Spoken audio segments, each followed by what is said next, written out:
Welcome back to everybody's favorite game. Will Iowa score points? We'll find out in the fall. Craig Shemon, Locked On Big Ten, joining me here. It's been the $1 million question for the Hawkeyes and Kirk Ferentz.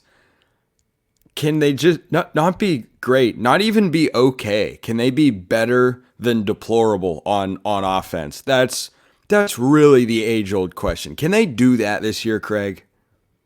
I have some big concerns about their offense. Now, I'll take you back last summer. I did a few podcasts on the Hawkeyes, and I said they could win between 9 and 11 games. I said they got Cade McNamara coming in from Michigan. All he has to do is be average. I said the defense is great, and I got a lot of flack for that, okay? So I was pro Iowa. They were the car wreck on the side of the road. You couldn't take your eyes off. I watched every game, every 10-7 game they had, and they ended up winning 10 games and making it to the Big Ten championship. Their defense was that good.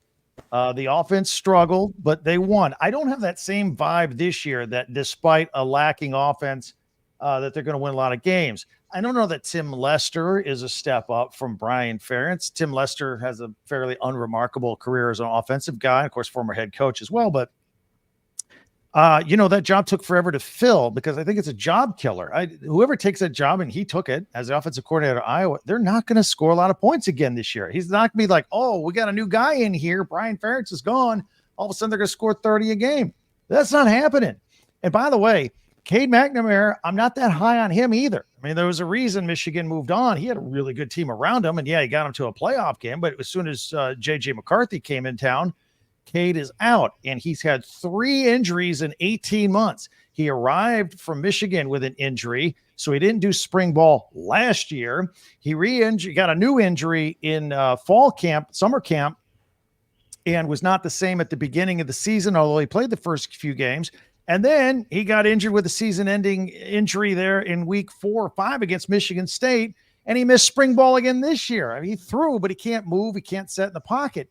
So, they had to bring in Brendan Sullivan, who started 4 games at Northwestern last year as a backup because Deacon Hill transferred out. He wasn't that good anyway. But I have some grave concerns at quarterback. They didn't upgrade anything at wide receiver. They've got LaShawn Williams at running back, and they got Luke Lachey at tight end. That's it. That's their offense. And so I'm very concerned. Last year, they were around 15 points per game, which sounds fake. Yeah. Because in 2024, in 2004, maybe not. Maybe that's just, towards the bottom of the conference in scoring. But in an era in which the rules and coaching innovation is all favoring the offensive side of the football, it's kind of bewildering that they haven't been able to figure this out. And I think the comparison to Lincoln Riley teams is a fair one, though they have not achieved at the same level as Lincoln Riley teams historically. Lincoln Riley's been in the playoffs several times, but Iowa last year lost the Big Ten championship game, and USC a couple of years ago lost the Pac-12 championship game because that one side of the ball that they just can't fix, they just haven't been able to overcome that. So what do you think Iowa needs to do this year? Because they've got a pretty workable schedule, which we're going to talk about here in a moment. What do they need to do offensively? What does Tim Lester, the offensive coordinator, need to bring to the table in order for Iowa to be a 10-win team again and therefore a playoff contender? First of all, it was a little bizarre hearing Lincoln Riley and Kirk Ferentz in the same sentence. I have to recover from that for a moment. But I don't hold out a lot more hope that they can get closer to 20 points a game offensively. They're going to have to win with defense again. Of course, Cooper DeJean is gone. They had the best punter in the world in Torrey Taylor, who went to the Bears. He really was a game changer because he flipped the field every time he was out there. Now on defense, they've got all seniors and graduate transfers. So it's a very experienced, no-name defense, if you will. They're going to hold opponents down. You mentioned the favorable schedule. So it's going to be just try and score one more point than we give up. Again, it's going to be a repeat of last year. And I don't know that they can get to 10 wins again. I would expect them to take a step back. I think 7. I think a winning season in a bowl game is reasonable, but I think that's it. I think that's the ceiling for this football team. Now, again, I was big on them last year on being able to win a lot of games. They did that. I don't know if they can do it again this year with this team. I think Tim Lester is going to have an opportunity to prove his worth, and if he is the hire that Kirk Ferentz needs him to be, then things could go very, very well in Iowa City, because this schedule is not exactly a gauntlet. You go through, and yes, you play Ohio State, but you don't play Michigan. They've got two West Coast schools in the fold, but it's the weaker of the two. Between Oregon and Washington, who's expected to be better? Oregon. They play Washington. Between USC and UCLA, who's expected to be better? USC by quite a sizable amount. They play UCLA instead. And you just go through the schedule, and it looks like this. Illinois State. Then they've got the Corn Cyhawk series. That is a home game against the Cyclones. Talked about that game yesterday on the show, which will tell us a lot, frankly, about both teams, but especially Iowa State. Right. Then they play Troy. So that's at least 2 wins in their first 3 games.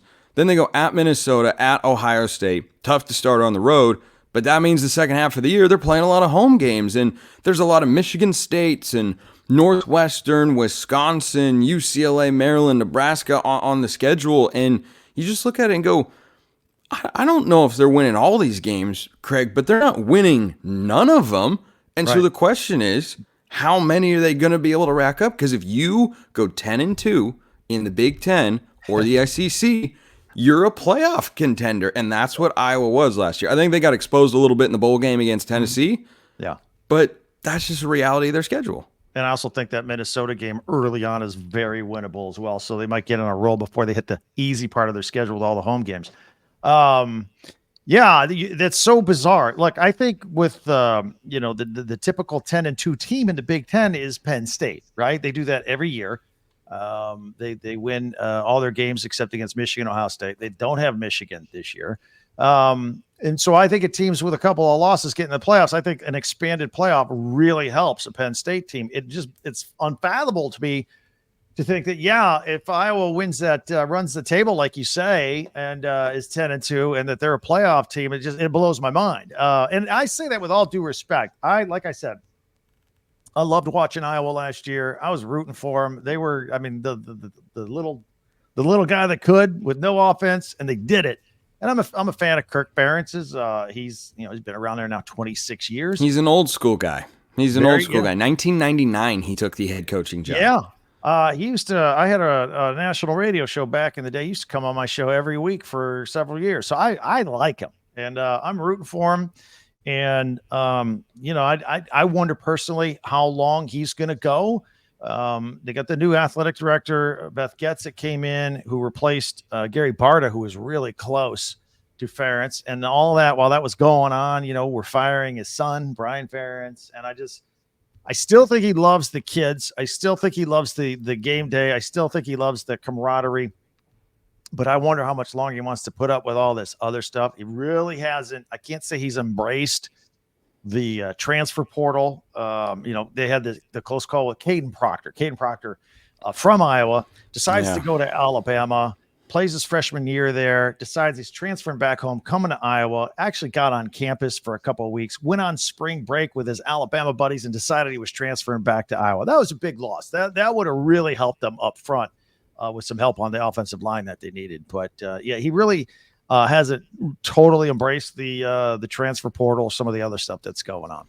I think the missed opportunity to hire Scott Frost here is just wildly evident, because that felt like it would have been the storybook hire of sorts. Big Ten legend Scott Frost come in to try and fix the offense that hasn't been able to be fixed in recent memory. But if they do, you got to watch out for Iowa. It is, however, as Craig mentioned, a pretty big if. Quarterback situation, just okay. Skill position guys, fine, decent. So, but is it anything that's going to, now, conversely, the offenses in the Big Ten, not exactly a bunch of world beaters out there. I've been talking about on my podcast. I'm trying to figure out who the best quarterback is, who the best newcomers. I don't think there's a clear-cut runner. Dylan Gabriel, maybe. I think Luke Altmaier at Illinois steps up this year. Drew Aller, I'm not convinced. He's took a step backward at Penn State. It's wide open. Offensively, like you said, it is wide open in the Big Ten. If anybody can put some offense together, they may be head and shoulders above everybody else. Oh, and that might be Ohio State, by the way. But I'm not a Will Howard fan either. I think Will Howard is the weakest link on that football team. It is not the best year for quarterbacks and offense in the Big Ten. That could change in the coming years, but right now you just got a lot. You got a lot of questions and a lot of, he's fine. Yeah, he gets the job done. He'll do it, but. Is he going to the Heisman ceremony? No, probably maybe not. Miller Moss at USC with his 6-touchdown Holiday Bowl. Who knows? And it's one game, and that's the thing. And I was talking about USC recently. I have more questions about Miller Moss than their defense being better. I think their defense, it won't be great, but it'll be better than last year because they set the bar so darn low. But I look at Miller Moss and I'm like, I've seen one game. It's like Jackson Arnold at Oklahoma. It's one game. Hey, you know what? Let me bring it all together. If we could, we mentioned that it sounded weird. Lincoln Riley and Kirk Ferentz in the same sentence. Let's take the Iowa defense and let's take the USC offense. Now we got something. We got a national champion is what we have right there. Yeah, Craig Shemon, Locked On Big Ten. Check him out. Thank you, Craig. You bet. Appreciate everyone listening. I'll see you next time. And until then, hope you have a wonderful rest of your day. This episode is brought to you by our friends over at Game Time, which makes getting NBA Finals tickets even faster and easier if you want to go. Prices on the Game Time app actually go down as they get closer to tip-off. Not up, they go down. With killer last-minute deals, all-in prices, views from your seat, and their lowest price guarantee, Game Time takes the guesswork out of buying NBA tickets. You can save up to 60% off buying last minute for sports, concerts, comedy, theater, whatever you're looking for, and your purchase is covered with the most flexible customer service policy in the ticketing industry.